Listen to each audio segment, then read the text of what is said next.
The summer skies took center stage during the summer of 2021, from rainbows to cloud formations that blew us away, and our beautiful marshes set the stage for a wonderful summer to enjoy. The full moon in August reminded us of summer days that would soon end, and as it heated up for the dog days, the horses took to the water to cool down for a little bit and keep their bugs at bay.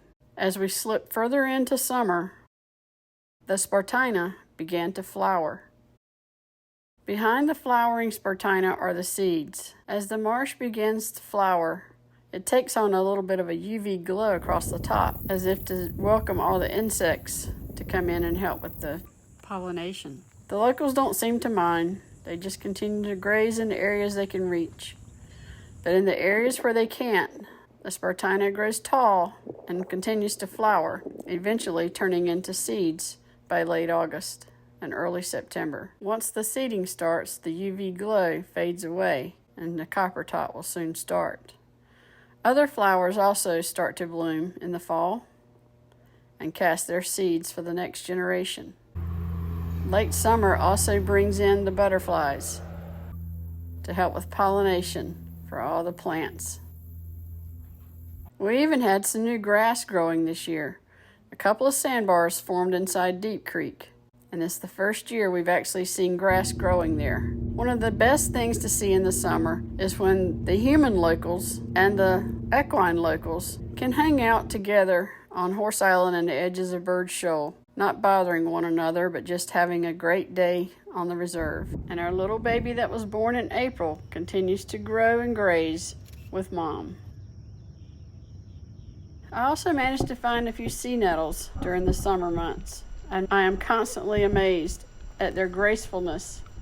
I watched lots of birds this summer as they went from their juvenile states into their adulthood. The juveniles seem more curious as I paddle by and are less likely to fly and flee at my presence. These are just a few of the 200 species of birds that have been documented on the Rachel Carson Reserve throughout the year. The stellar skies took center stage as summer waned on into September. And I was paddling down the creek one day, and there was a magnificent thunderhead hanging out over Beaufort. So I decided to take shots of Beaufort waterfront all the way up the creek so that each special place that makes Beaufort home could have the same backdrop. It felt as though the cloud was actually following me all the way back up the creek. The clouds gave way to some awesome summer sunsets.